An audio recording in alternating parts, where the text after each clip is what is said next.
So in the book, you use this concept of headroom. So can you Yeah. explain to our audience this concept of headroom and how it impacts our cognition and capacity?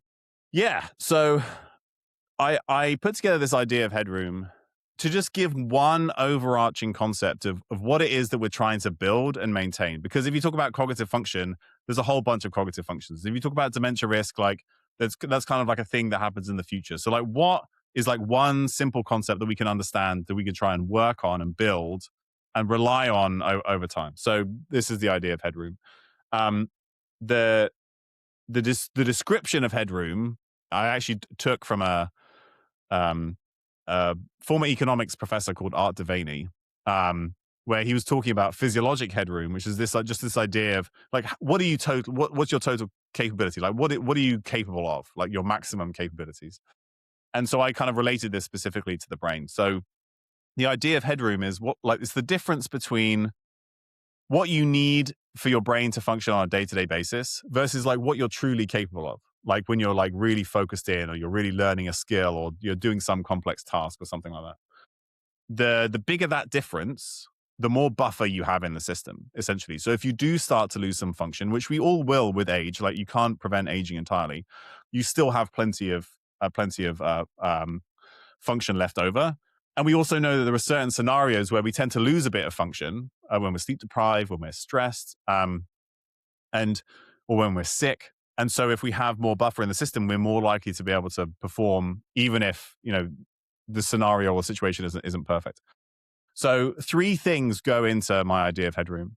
The first is resilience. So resilience has a formal neuroscientific definition, which is how well does your brain continue to function even if you accumulate neuropathology like amyloid and tau?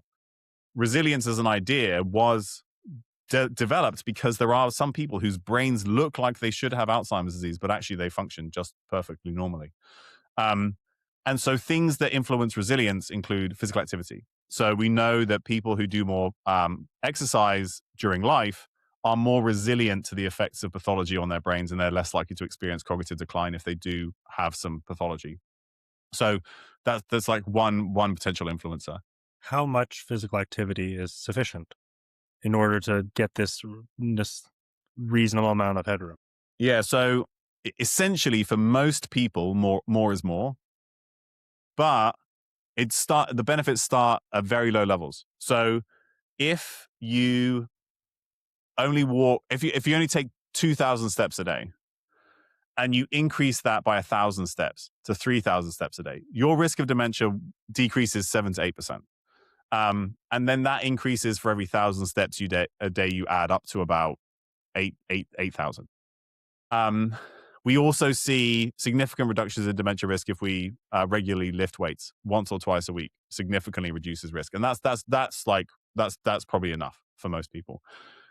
We also see some probably a greater effect on the brain if some of our physical activity has a coordinative or social component. So dancing or ball sports or team sports, badminton, pickleball, tai chi, other martial arts. So the real takeaway is that the best target is probably even just hitting government guidelines, 150 minutes a week of moderate to vigorous physical activity. From there's probably additional benefits getting up to like an hour or two of movement every day. But that can also just be like walking around, that's taking the stairs instead of the escalator, all that kind of stuff. So it's not like you have to go to the gym for 2 hours every day. It's just 2 hours of moving around, including exercise every day. So something like that. But equally, if you're doing nothing, even doing a little bit, you'll start to see some benefit, a decreased risk and improvements in cognitive function in the short term.